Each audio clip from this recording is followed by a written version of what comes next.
Bien, muy buenos días a todos. Si me acompañan a dar lectura a Éxodo capítulo 20, versículo 1 en adelante. Si traen sus Biblias pueden leerlo ahí. Y quien por alguna situación no traiga Biblia lo vamos a poner ahí. Dice la palabra de Dios: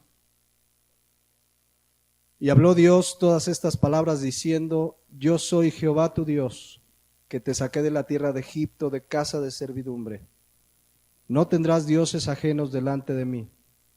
No te harás imagen ni ninguna semejanza de lo que está en el cielo, ni abajo en la tierra, ni en las aguas debajo de la tierra. No te inclinarás a ellas, ni las honrarás, porque yo soy Jehová tu Dios, fuerte, celoso, que visito la maldad de los padres sobre los hijos, hasta la tercera y cuarta generación de los que me aborrecen. Y hago misericordia a millares, a los que me aman y guardan mis mandamientos.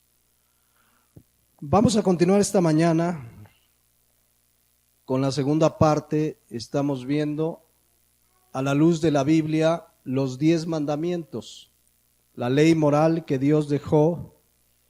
Y hace 8 días y hoy estamos exponiendo con toda claridad cómo la institución de la Iglesia Católica, a la luz de la Biblia, pues se ha apartado de estos mandamientos.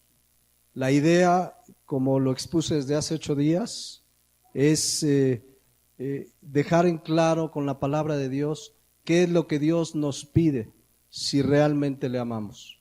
La idea no es ofender a nadie, la idea es compartir la palabra de Dios y sepamos qué es lo que Dios enseña en su palabra. Hemos estudiado por algunas semanas el primer mandamiento: no tendrás dioses ajenos delante de mí. Hace 8 días comenzamos a ver que pues de una manera totalmente en contra de la palabra de Dios, los 10 mandamientos, la ley moral de Dios que Dios dio a Moisés en el monte Sinaí, fueron modificados por la Iglesia Católica. Le añadieron algunos, le quitaron otros, y dice Deuteronomio 4:2: no añadiréis a la palabra que yo les mando, ni disminuiréis de ella, para que guardes los mandamientos de Jehová vuestro Dios, que yo os ordené. Y la Biblia advierte en Apocalipsis 22:18: yo testifico a todo aquel que oye estas palabras de la profecía de este libro, si alguno añadiere a estas cosas, Dios traerá sobre él las plagas que están escritas en este libro. Y si alguno quitare de las palabras del libro de esta profecía, Dios quitará su parte del libro de la vida y de la santa ciudad y de las cosas que están escritas en el libro. Entonces, vamos a continuar viendo. Solamente quiero escribir algunos argumentos importantes de cómo, a la luz de la Biblia, pues esta institución de muchos años, que es la Iglesia Romana, pues ha pervertido para su conveniencia estos mandamientos. Yo les decía, podríamos hacer toda una serie de este tema, pero la idea es basarnos solo en el primer y segundo mandamiento principalmente. Y el primero y segundo mandamiento hablan con toda claridad contra la idolatría. Dios, dice la palabra de Dios, aborrece la idolatría. Y cuando una persona ama a Dios y tiene una conversión y se encuentra realmente con Dios a través de Jesucristo, lo primero que hará es dejar esa idolatría. Lo hizo la iglesia de Tesalónica, o la gente en Tesalónica, cuando oyeron el Evangelio. Leíamos hace 8 días 1 Tesalonicenses 1:9, porque ellos mismos cuentan de nosotros la manera en que nos recibisteis y cómo, ¿qué dice ahí? Os convertisteis de los ídolos a Dios para servir al Dios vivo y verdadero. Cuando una persona realmente tiene un encuentro con Jesucristo, viene, entiende que Cristo vino y murió por sus pecados, cuando realmente se vuelve Jesucristo su Señor y Salvador, lo primero que sucede es que deja la idolatría. Una genuina conversión, una persona que genuinamente ama a Dios, una de las primeras cosas que hace es dejar la idolatría que pues la iglesia tradicional, la iglesia católica practica común y cotidianamente. Cuando una persona se convierte, lo primero que Dios hace es traerle convicción de aquellas cosas que a él no le agradan. Es casi inmediato que la idolatría y muchas otras cosas en el momento de la conversión, esa persona las abandona. Un día Pablo estaba predicando y venía compartiendo el mensaje del Evangelio allá en Éfeso y quiero que vean lo que hicieron porque ahí había muchos idólatras, hechiceros, gente que practicaba la magia, que creía en el ocultismo y un montón de prácticas hechiceras. Y quiero que vean lo que sucedió en el momento que creyeron el Evangelio. Dice Hechos 19:18. Y muchos de los que habían ¿qué? Creído venían confesando y dando cuenta de sus hechos. Asimismo, versículo 19, muchos de los que habían practicado la magia trajeron los libros y ¿qué hicieron? Y los quemaron delante de todos y hecha la cuenta de su precio, hallaron que eran 50,000 piezas de plata. Así crecía y prevalecía poderosamente la palabra de Dios. Quiero que vean lo que sucedió. Creyeron en Jesucristo e inmediatamente se dieron cuenta que tenían rollos, en aquel tiempo eran rollos, pergaminos, que hablaban de hechicería, de creer en las estrellas y astrología y todo ese tipo de cosas. ¿Y qué hicieron con eso? Fueron y lo quemaron, porque esas cosas ni siquiera hay que regalarlas, ni siquiera hay que decir, pues las voy a rematar en un bazar. Representan cosas que Dios abomina. Recién creyeron y lo quemaron. Una genuina conversión nos hace volver a Dios y rechazar este tipo de cosas que Dios abomina. ¿Qué sucedió con estas personas? Lo que dice 2 Corintios 5:17. De modo que si alguno está en Cristo, ¿qué sucede? Nueva criatura es. Las cosas viejas pasaron, he aquí, todas son hechas nuevas. Entonces, cuando una persona dice conocer a Dios, cuando una persona dice amar a Dios, si esto es real y genuino, va a rechazar lo que Dios abomina. Y Dios nos dice en Éxodo 23, no tengas dioses ajenos delante de mí. Su mandato es muy claro. El deseo de una persona que ama a Dios es obedecer sus mandatos, es obedecer su palabra. Entonces, a la luz de la Biblia, es muy difícil entender que una persona que diga que ama a Dios, o que se diga cristiana, o que diga que tenga una relación con Dios, siga en la idolatría, siga teniendo sus imágenes, siga idolatrando este tipo de cosas, porque si amamos a Dios, lo primero que queremos es obedecerles. ¿Estoy siendo claro? Aquí hace algunos años vino una persona por varios meses, yo calculo que alrededor de 2-3 años, y un día nos invitó a su casa. Yo no sabía esto, pero nos invitó a su casa. Aparentemente aceptaba el mensaje de la Biblia, el mensaje del Evangelio. Y llegando a su casa, en la sala tenía una, ¿cómo le llaman? Una figura de la Virgen María como de 1,50 m. Y yo le dije, ¿y esto? Me dice, pastor, es que yo puedo dejar todo, pero a mi Virgen no la dejo. Entonces uno entiende a la luz de la Biblia que no ha tenido un encuentro real y verdadero con Dios. Permaneció su idolatría y dejó de venir, porque yo le dije, bueno, mira lo que sucedió en la Biblia, mira lo que sucede en alguien que cree. Dice, es que quítenme lo que quieran, pero a mi Virgen no me la quiten. No, yo no te voy a quitar nada. Esa tiene que ser una decisión personal el día que tengas un encuentro con Jesucristo y sepas que esas cosas Dios las abomina. Entonces, es mi oración de verdad, hermanos y quienes nos visitan, que tengamos un claro entendimiento con la palabra de Dios, de lo que a Dios le agrada, de lo que Dios quiere en su palabra, porque esta institución, la Iglesia Católica Romana, es quizás la más poderosa económica y políticamente en este mundo, pero es una institución que se ha alejado de la palabra de Dios. Es una institución que ha desobedecido abiertamente los 10 mandamientos, comenzando por los primeros 2 que analizábamos hace 8 días. Los borraron, no existen en su doctrina. No existe ni el no tendrás dioses ajenos, ni el no te harás imagen de ninguna cosa que está en los cielos, ni abajo de la tierra, ni te inclinarás ante ellas, ni las adorarás. No existe estos mandamientos en esa institución. Estoy hablando de la institución. Yo estoy seguro que dentro de esa institución hay gente que es sincera, pero sinceramente necesita volverse a Dios. Aquí lo que yo estoy denunciando con la palabra de Dios es la institución que ha lucrado con la idolatría, ha lucrado con la fe de la gente, y la gente ha creído esas cosas. La Biblia, la palabra de Dios, dice que Dios abomina esas cosas. Entonces hay gente que me dice, pero es que a mí me parece que es un buen camino. Claramente la palabra de Dios dice en Proverbios 14:12 que hay camino que al hombre le parece derecho, pero su fin ¿cuál es? Camino de muerte. Porque no es una religión la que salva, ninguna religión. Nadie puede decir, si tú vienes a mi iglesia vas a ser salvo. No, es Jesucristo nada más.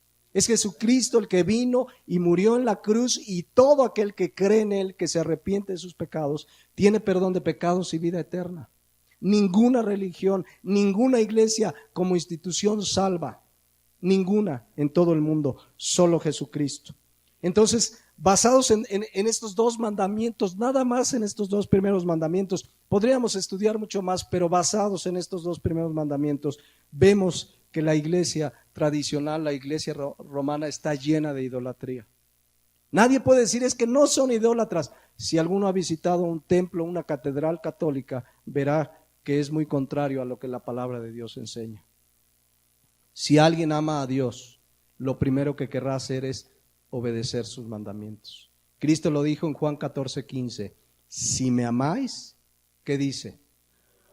Guarda, obedece mis mandamientos. Y los primeros dos mandamientos son importantes, fíjense, son 10 mandamientos, vienen en orden de importancia porque los primeros 4 tienen que ver con la relación con Dios, y los primeros 2 hablan de no tener dioses ajenos, de no hacerse imágenes, de no inclinarse. Si amamos a Dios, lo primero que queremos hacer es obedecerle.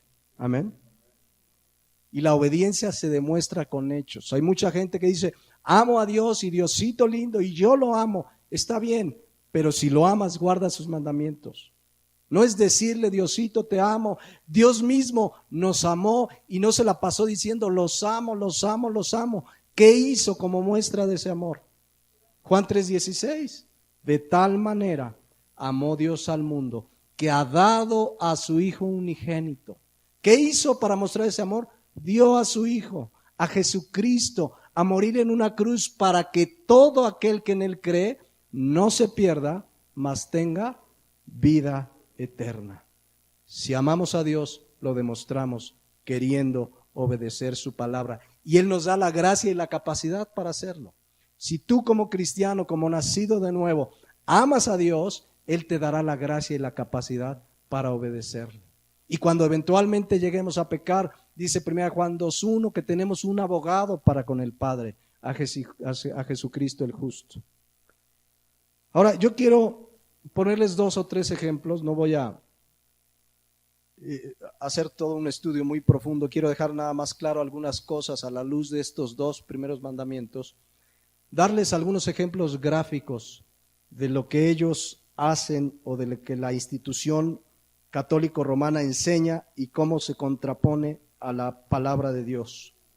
Hace un rato lo mencioné, un ejemplo muy claro de la idolatría, de lo que ellos hacen que es contrario a lo que la Biblia dice, es que ellos tienen un Dios muy común, una persona a la que adoran, se hacen imágenes, cuadros, telas, y es la Virgen María. Algunos la llaman Guadalupe, en otros lugares le llaman de Fátima, de los lagos, y le han dado un sinnúmero de nombres. La Biblia dice que se llamó María. Y fue una mujer que dice Lucas 1:47, que reconoció que necesitaba un Salvador. Cuando ella en Lucas 47 se le presenta el ángel para anunciarle que en su vientre llevaría la humanidad de Jesucristo, ella dijo, mi espíritu se regocija ¿en quién? En Dios mi Salvador. Ella reconocía que necesitaba un Salvador como lo necesitamos todos. Sin Cristo no tendríamos salvación. La Biblia dice que la paga del pecado es muerte, pero que la dádiva de Dios es vida eterna. Cristo fue el Salvador. María reconoció que necesitaba un Salvador. El asunto es que el colmo de los colmos es que a María la llaman la reina de los cielos. No sé si han oído ese término. Dicen que María es la reina de los cielos, el único rey de reyes, el que es rey y señor de toda la creación. ¿Quién es? Es Jesucristo, es nuestro Dios. Dice Hechos 17:24, el Dios que hizo el mundo y todas las cosas que en él hay, siendo ¿qué? Señor del cielo y de la tierra, no habita en templos hechos por manos humanas. Él es el Señor de los cielos, de toda la creación. De hecho, un día el rey Nabucodonosor, que primero contendió con Dios, que se ensoberbeció, Dios trató con él, Dios tuvo que humillarlo para que reconociera quién es Dios. Y finalmente en Daniel 4:37 dice, ahora yo, Nabucodonosor, alabo, engrandezco y glorifico ¿a quién? Al Rey del cielo. ¿Quién es el Rey del cielo? Solo Dios. No hay una reina de los cielos. ¿Dónde sacaron eso? Si nos ponemos a investigar, se darán cuenta que en el año de 1950 el Papa Pío XII declaró a María reina de los cielos. 1950 años después, mucha gente le llamaba, pero oficialmente fue en 1950 una encíclica papal. ¿Todos saben qué es una encíclica papal?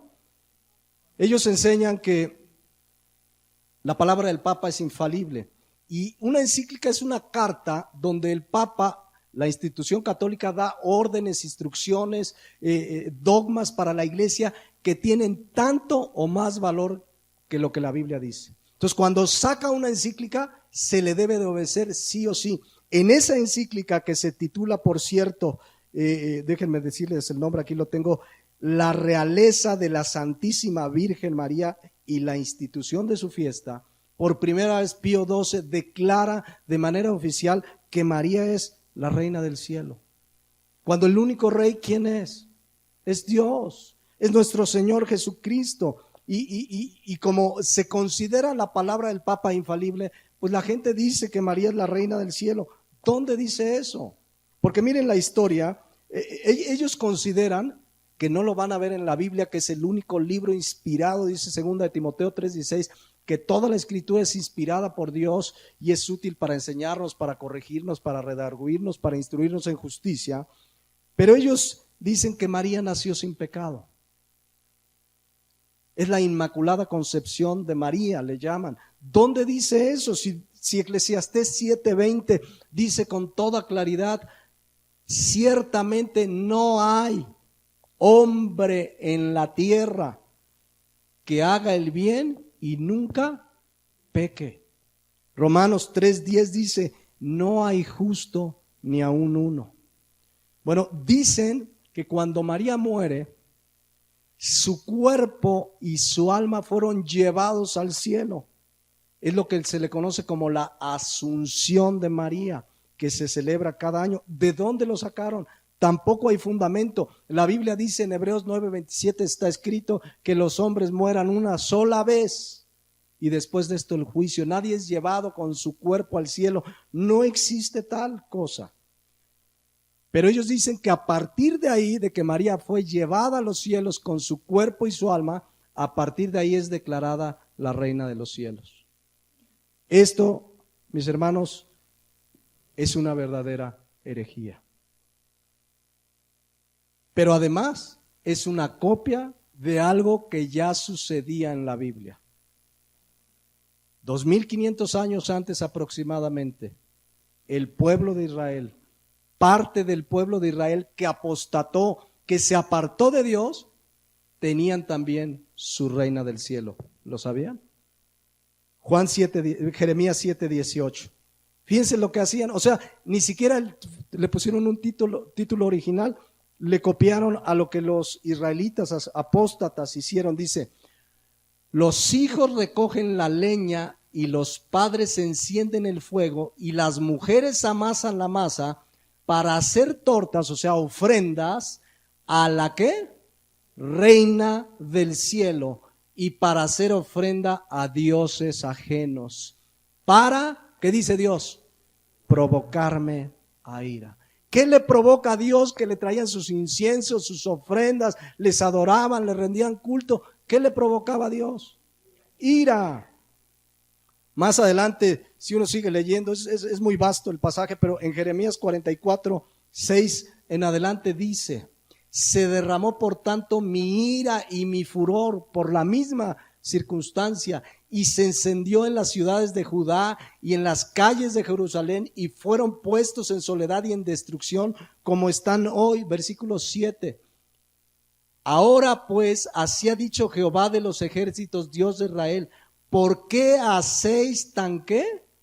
Grande mal contra vosotros mismos, para ser destruidos el hombre y la mujer, el muchacho y el niño de pecho, de en medio de Judá, sin que os quede remanente alguno. Versículo 8.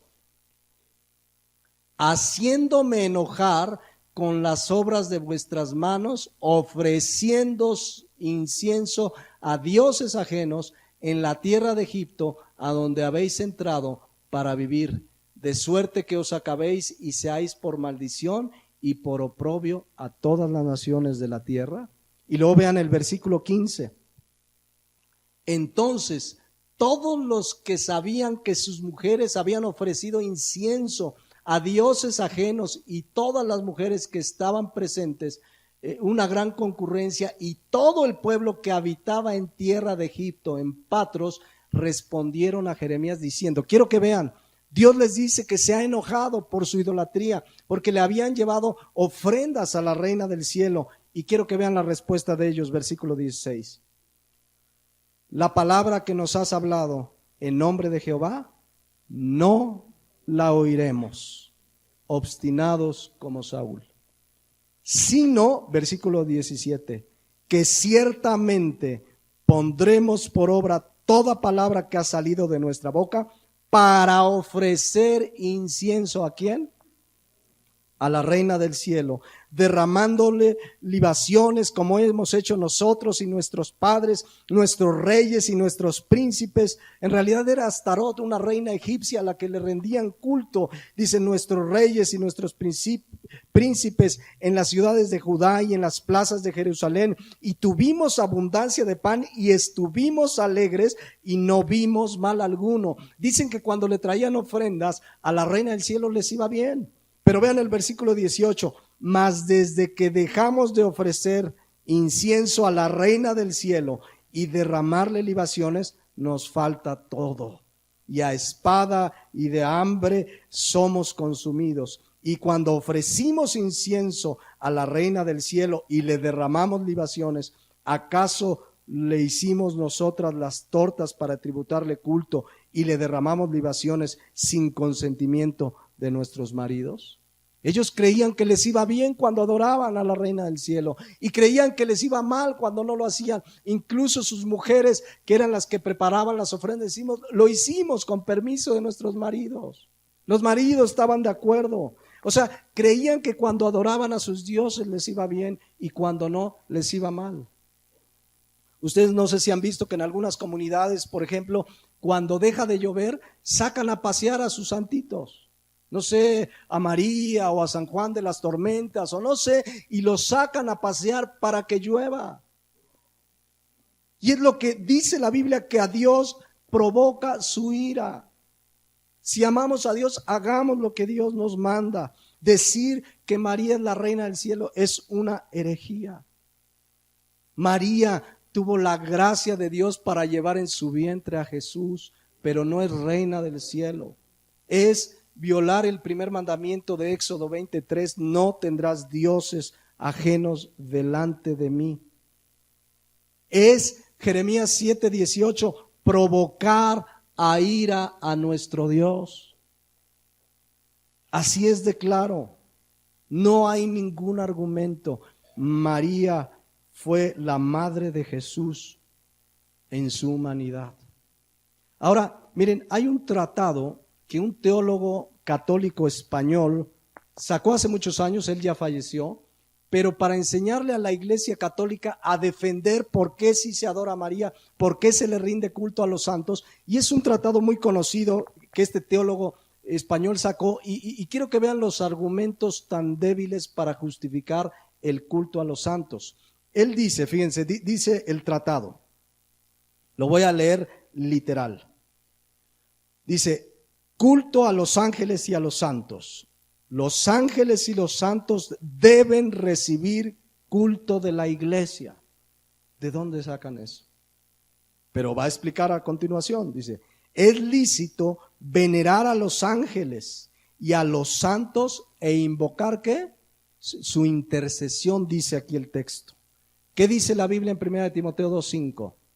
Porque hay un solo Dios y un solo mediador entre Dios y los hombres. ¿Quién es? Jesucristo. No los ángeles, no los santos, no María. La Biblia es muy clara. Ahora, su gran argumento que sacaba este teólogo para decir que le debemos rendir culto a María es Lucas 1:48. ¿Qué dice Lucas 48? Por cierto, solo citan la mitad. La primera parte que les voy a leer no venía en el tratado. Dice, es María hablándole al ángel, acaba de recibir el anuncio que sería madre de una manera sobrenatural de Jesús, que Dios iba a poner en su vientre a Jesús. Dice, porque ha mirado, ¿qué dice? La bajeza de su sierva. ¿Cómo se describe María? Su bajeza.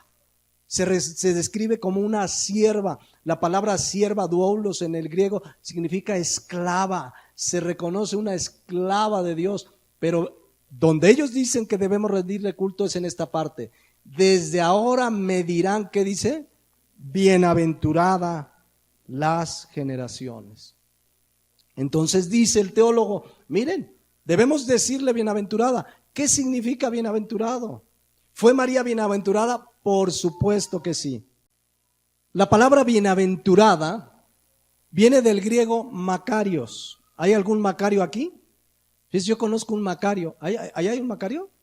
O por ahí vi una mano. Yo conozco un Macario ahí en un lugar donde vamos y dice que es cristiano, pero no sabía qué significa. Macario significa supremamente dichoso, supremamente bendecido.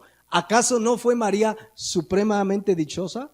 Supremamente bendecida, llevó en su vientre por la soberanía y la gracia de Dios a Jesús el Salvador.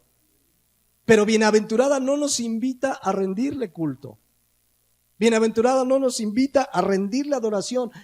Todas las generaciones reconocemos que María fue bienaventurada, pero eso no nos lleva a rendirle culto, porque también nosotros somos bienaventurados. Dice Mateo 5:3, si pueden leer todo el pasaje, bienaventurados los pobres de espíritu, esos somos los que hemos nacido de nuevo. Dice, porque de ellos es el reino de los cielos. Bienaventurados los que lloran, porque ellos recibirán consolación. Bienaventurados los mansos, porque ellos recibirán la tierra por heredad. ¿Somos bienaventurados? ¿Acaso somos objeto de culto? No, somos bienaventurados, supremamente dichosos por la gracia de Dios. Entonces es claro el mandato en la palabra de Dios. Éxodo 24, no te harás, que lo vamos a comenzar a estudiar en 8 días. No te harás imagen ni ninguna semejanza de lo que está arriba en el cielo, ni abajo en la tierra, ni en las aguas debajo de la tierra. No te inclinarás a ellas ni las honrarás, porque yo soy Jehová tu Dios fuerte, celoso, dice la palabra de Dios. Y a María la adoran y le rinden culto de 1000 maneras. La tienen de yeso, esa que yo vi en esa sala de esta persona. Hay cuadros de María. Bueno, ahora que vino un señor que se llama Jorge Bergoglio, que lo apodan Francisco, se encerró con el cuadro de María en la Basílica de Guadalupe. Se encerró para venerarla. Entonces, esto es contrario a lo que estamos viendo en la palabra de Dios. Y si algún católico me escucha por internet o en este lugar, quiero que sepa y que abra su Biblia en Éxodo 20 y lea lo que Dios manda. Y si amas a Dios, querrás obedecerle. Y entonces dejarás todas esas prácticas que no le agradan a Dios. Ahora, este mismo tratado dice lo siguiente. Por cierto, durante todo el tratado se la pasa dando aclaraciones. Dice, aclaración, la Virgen María, los ángeles y los santos tienen una excelencia especial, inferior a la dignidad de Dios, pero superior a la del común de los hombres. Lo mismo que a los hombres que tienen cierta excelencia, se les debe cierto honor. Así la Virgen María, a los ángeles y a los santos, se les debe honor tributado en el culto sagrado. ¿Dónde dice eso la Biblia? ¿Dónde dice? No hay, y además en la práctica ni siquiera creen esto de que sean inferiores a Dios, porque hay cultos a María que nunca se los harían a Dios. Por ejemplo, ¿cuál es el día más concurrido en la Iglesia Católica en todo el año? ¿La Navidad? ¿La Semana Santa? No, el 12 de diciembre. Millones, es más, vienen televisoras de muchas partes del mundo para ver este fenómeno, porque millones de personas arrodilladas, lastimándose sus rodillas, flagelándose, llegan caminando, muchas de ellas kilómetros y kilómetros, para rendirle adoración a María. Y la adoración solamente se la debemos ¿a quién? A Dios. Jesucristo, cuando estaba en el desierto y fue tentado por Satanás, dice Mateo 4:10, miren lo que pasó. Satanás le pidió que si se postraba y le adoraba, y dice, entonces Jesús dijo, vete Satanás, porque escrito está, al Señor tu Dios adorarás y a Él solo servirás.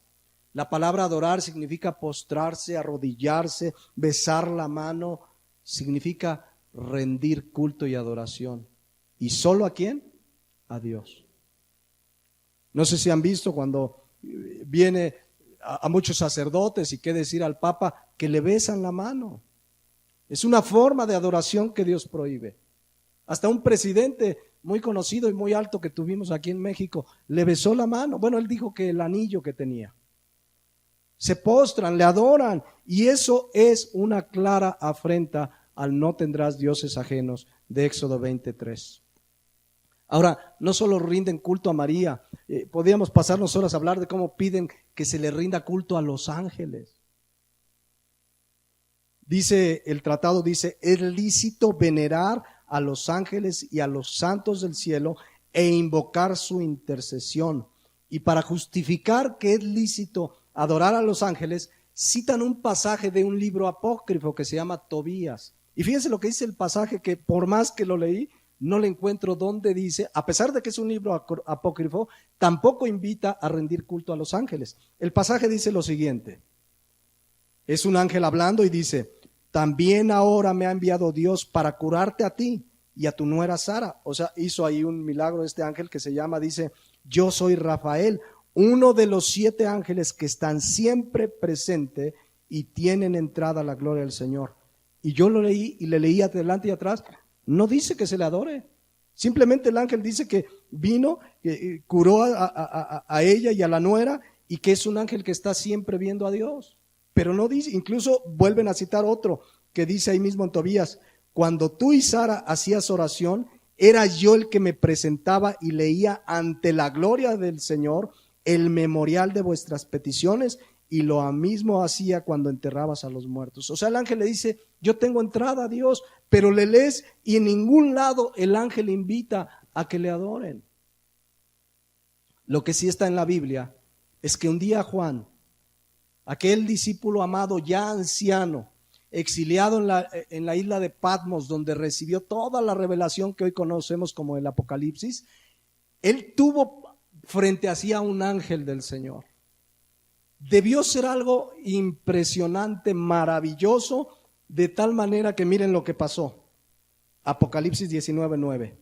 Es Juan describiendo esto, dice, y el ángel me dijo, escribe bienaventurados los que son llamados a la cena de las bodas del Cordero, y me dijo, estas son palabras verdaderas de Dios.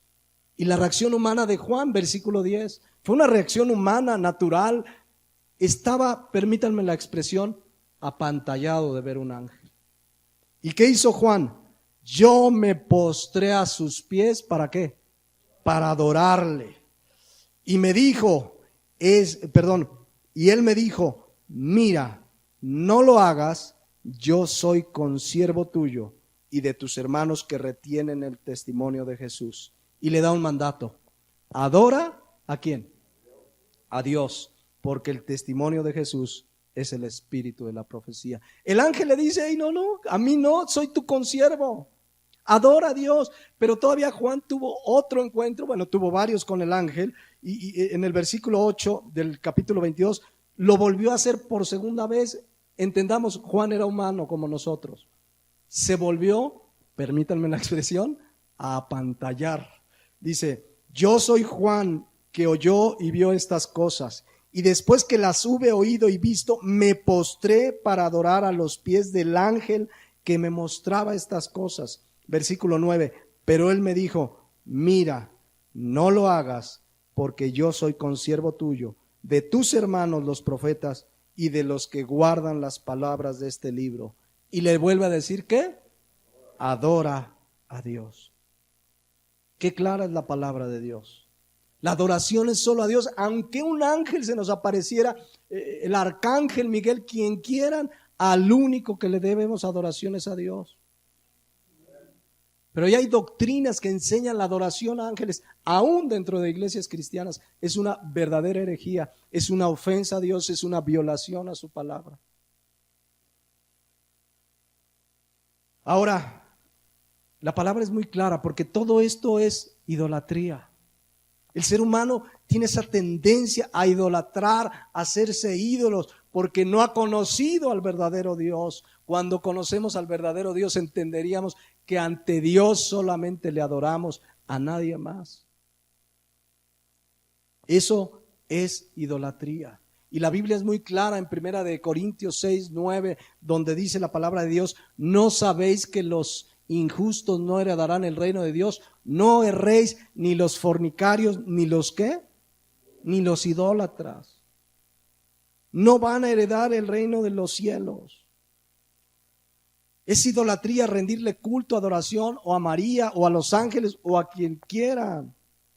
Bueno, otro de los argumentos que usaban, por ejemplo, para justificar el culto a los santos, es un pasaje allá en Juan 12, 26, quiero que me acompañen, porque dice, Dios mismo, dice el tratado, honra a los santos.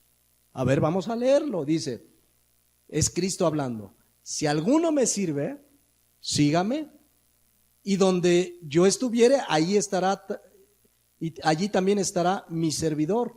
Si alguno me sirviere, mi Padre le honrará.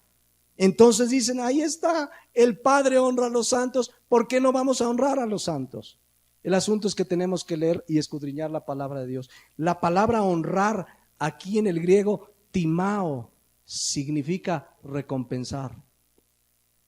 Dios va a recompensar a los que les sirven. Este pasaje no está invitando a arrodillarnos ante un santo, no nos está invitando a pedirle al santo que interceda por nuestros problemas. Está diciendo que el que sirva a Dios va a ser recompensado por Dios. Lo confirma Apocalipsis 22, 12, cuando habla de la ya inminente venida de Jesucristo por su iglesia. Dice Apocalipsis 22, 12, he aquí yo vengo pronto y mi galardón conmigo, ¿para qué? Para recompensar a cada uno según su obra. Ahora el tratado dice, aclaración, tiene muchas aclaraciones, es muy interesante, dice, la alabanza se tributa a los santos no solamente por su excelencia natural, sino por la sobrenatural que la iglesia les concede. O sea que la iglesia dice, este sí es santo, este sí es sobrenatural. ¿Quiénes somos? Cuando la Biblia dice no hay justo ni aun uno. La Biblia dice que todos somos pecadores, que todos estamos destituidos de la gloria de Dios. Y cuando alguien se convierte genuinamente a Cristo, es apartado para Dios. Y eso es lo que significa ser santos, apartados para Dios. ¿Cuántos son santos esta mañana? Pero no para que te rindan culto, sino en el sentido bíblico, santo significa apartado para Dios. En el momento de nuestra conversión, Él ya nos apartó para Él. Vamos a estar en su presencia toda la eternidad. En ese sentido, ustedes pueden ver que varias cartas de Pablo, de Pedro, dice a los santos. ¿Quiénes son los santos? Los que hemos nacido de nuevo por la gracia de Dios. Entonces, podríamos seguir esgrimiendo muchos argumentos y argumentos, pero veamos lo que manda la palabra de Dios. Acompáñenme a leer otra vez Éxodo 20 del 1 al 6. Y habló Dios, aquí sí habló Dios, no es un tratado, no es una defensa de una persona que quiere defender a Dios, es Dios hablando. Y habló Dios estas palabras diciendo: yo soy Jehová tu Dios, que te saqué de la tierra de Egipto, de casa de servidumbre. No tendrás dioses ajenos delante de mí. No te harás imagen, ni ninguna semejanza de lo que está arriba en el cielo, ni abajo en la tierra, ni en las aguas debajo de la tierra. No te inclinarás a ellas, ni las honrarás, porque yo soy Jehová tu Dios fuerte, celoso, que visito la maldad de los padres sobre los hijos, hasta la tercera y cuarta generación de los que me aborrecen. Pero vean cómo termina el versículo 6. Y hago misericordia a millares. ¿A quiénes? A los que me aman y guardan mis mandamientos. Por eso Dios da una instrucción muy clara en 1 Corintios 10:14. Fíjense lo que dice. Por tanto, amados míos, huid. ¿De qué? De la idolatría. Huid de la idolatría. La palabra de Dios es muy clara. Yo quiero ser muy claro y muy respetuoso porque pues muy probablemente nos escuchen por internet, sea por audio, por video, católicos, y son sinceros. Pero yo quiero decirte con toda sinceridad, créele a la palabra de Dios. No le creas a ninguna institución. No me creas a mí. Ve si lo que yo estoy diciendo está en la Biblia. Y si está en la Biblia, créele a Dios. Y la Biblia enseña con toda claridad que no es una religión la que salva, es Jesucristo a todo aquel que arrepentido cree en Él. La Biblia dice en Juan 14:6, Jesucristo dijo: yo soy el camino, la verdad y la vida. Nadie viene al Padre sino por mí. La Biblia dice en Romanos 3:23, por cuanto todos pecaron, y ahí estás incluido tú y estoy incluido yo y estamos incluidos todos. Y por ese pecado, dice la palabra de Dios, estamos destituidos, separados ¿de qué? De la gloria de Dios, de la presencia de Dios. Y Romanos 6:23 lo afirma, pero agrega una cosa muy importante, dice, porque la paga del pecado es que es muerte. Es decir, estamos condenados a la muerte eterna, pero viene algo maravilloso, mas la dádiva de Dios es vida eterna en Cristo Jesús, Señor nuestro. La vida eterna es en Cristo, no en una religión, no en una institución.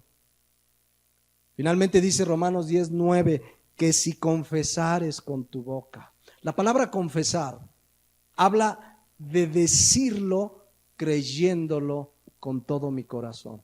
Porque cualquiera puede confesar que Jesús es el Señor. Si ahorita yo les pregunto, ¿Jesús es el Señor? Sí, yo lo confieso, Jesús es el Señor.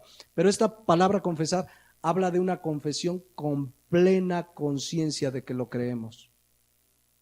Dice que si confesares con tu boca que Jesús es el Señor y crees en tu corazón que Dios lo levantó de los muertos, serás salvo. No necesitas una religión, necesitas arrepentirte de tus pecados y creer en Jesucristo como Señor y Salvador. Así comenzó Jesucristo su ministerio. En Marcos 1:15, Jesucristo comenzó diciendo: el tiempo se ha cumplido y el reino de Dios se ha acercado. Arrepentíos y creed en el Evangelio. ¿Qué tienes que hacer? Arrepentirte de tus pecados y creer en el Evangelio. No en una religión, es Jesucristo. Y en el momento que te arrepientes de tus pecados y crees en el Evangelio, te vas a dar cuenta que muchas de las cosas que haces son idolatría. Que todos esos santos y vírgenes y todo eso es idolatría que Dios abomina. Por eso Dios llama al arrepentimiento. Porque la idolatría es una clara ofensa a Dios que merece toda la gloria y toda la honra por los siglos de los siglos. Amén. Claramente, esa institución es lo que dice Proverbios 16:25. Un camino que parece derecho al hombre, pero su fin es camino de muerte. Quiero terminar hoy esta breve reflexión ya de lo que es el primer mandamiento y lo que hemos estado reflexionando el domingo pasado y hacer un llamado a quien es cristiano, a quien realmente ha nacido de nuevo, a que si amas, lo dije hace 8 días, si amas a tu familia, que es católica o tiene otra religión, si realmente la amas, dile la verdad del Evangelio. No tengas temor, habrá quien se enoje, habrá quien te deje de hablar, pero tú le estás predicando el Evangelio que le puede dar la vida eterna. No callemos, hablemos, digamos, mira, esto es lo que dice la palabra de Dios. Si tú crees en Él, te arrepientes de tus pecados, vas a ser salvo, Él te va a dar vida eterna. Tu religión te está llevando al infierno. Así de claros tenemos que ser. No vayan a ser como una vez una hermana llegó, hermano, voy a compartirla a toda mi familia este domingo, tenemos una comida y les voy a compartir. Y llegó a la semana y digo, ¿qué pasó? Dice, estaban todos reunidos y les compartí. ¿Y qué les dijiste? Dios les ama. Pero ¿qué más? No, les dije que Dios les ama. Eso no es compartir el Evangelio. Es mostrarles la gravedad de su pecado. Pero la gracia de Dios que envió a Jesucristo para pagar por sus pecados. Y que si creen en Él y se arrepienten, van a tener perdón de pecados y vida eterna. Y si te rechazan, no te preocupes. Déjalo en manos de Dios. Jesucristo, cuando envió a los 70 a predicar el Evangelio, les dijo en Lucas 10:16, el que a vosotros oye, o sea, cuando vamos a predicar el Evangelio, el que a vosotros oye, a mí me oye, y al que a vosotros desecha, a mí me desecha, y el que a mí me desecha, el que me desecha a mí, desecha al que me envió. A nosotros nos toca predicar el Evangelio, el resto es obra del Espíritu Santo. Sigamos orando mientras nuestros familiares que no conocen a Dios como Señor y Salvador estén vivos, hay esperanza de que se arrepientan. Si ya murieron, ahí no hay nada que hacer. Pero por los que están vivos, vayamos y prediquemos el Evangelio de Jesucristo. Amén. Bueno, así terminamos por hoy el primer mandamiento, Éxodo 23, no tendrás dioses ajenos delante de mí. En 8 días, si Dios permite, vamos a comenzar a ver el segundo mandamiento, no te harás imagen. Vamos a orar, les invito a que cierren sus ojos por unos momentos.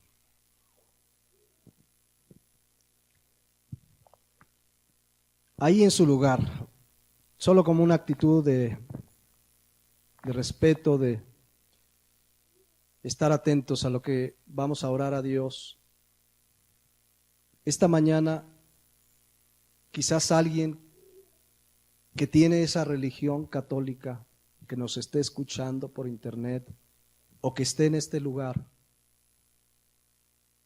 quizás esta mañana te estés dando cuenta por la palabra de Dios que hay muchas cosas graves que esa institución enseña que están alejadas de la palabra de Dios. Yo te invito a que le creas a Dios y a su palabra. Él dice, no tendrás dioses ajenos delante de mí. Yo te invito a que si realmente estás buscando a Dios, sepas que Él te ha buscado primero y que Él quiere que esta mañana te arrepientas de tus pecados y creas en Él. La Biblia dice en Proverbios 28:13 que el que confiesa sus pecados y se aparta alcanza misericordia. Si hay idolatría en tu vida, pídele perdón a Dios y apártate de la idolatría. Tómate de la gracia de Dios y Él te va a perdonar porque lo promete en su palabra y Él te puede dar vida eterna. Yo no te invito a una religión. Cristo no invitó jamás a una religión. Él invitó a que arrepentidos de nuestros pecados creyéramos en Él. Así es que en tu lugar pídele perdón a Dios. Tómate esa responsabilidad de venir a la Biblia y ver lo que realmente Él quiere. arrepiente de tus pecados, cree en Jesucristo y serás salvo, dice la palabra de Dios. Sé que el Espíritu Santo está hablando a tu vida. Yo oro que esta mañana hagas una genuina decisión para seguir verdaderamente al Dios de la Biblia, al Dios que te dice, no tendrás dioses ajenos. Y también quiero orar esta mañana por cada uno de los que hemos nacido de nuevo, que hemos tenido la gracia, la misericordia de ser salvos por la obra de Cristo en la cruz. A que realmente esto despierte un genuino deseo de ir y predicar a aquellos familiares que no conocen a Jesucristo. De ir y hablarles con la Biblia, con la palabra, lo que Dios quiere de sus vidas. De decirles con la Biblia que si permanecen en su pecado se van a condenar eternamente en el infierno, lo crean o no. Pero que con la misma Biblia les digas del amor de Dios para que si se arrepienten de sus pecados, reciban el perdón de pecados y la vida eterna. Les invito a que se pongan de pie. Padre, en esta hora te damos gracias por tu palabra. Cómo te revelas en la Biblia como el único y verdadero Dios que merece toda la honra y toda la gloria. Por eso estamos en este lugar esta mañana, para darte honra y gloria, bendito Padre. Yo te pido en el nombre de Jesús que si esta mañana hay personas en este lugar o que nos están escuchando vía el internet, que no están seguros a dónde irán el día que se mueran, que hoy se arrepientan de sus pecados y crean en Jesucristo como único y suficiente Salvador. Yo sé que tu Espíritu Santo les está dando convicción de la gravedad que es la idolatría. Gracias por tu palabra, gracias por tu Santo Espíritu que es el que hace la obra esta mañana. Te damos toda la gloria en el nombre de Cristo Jesús. Amén.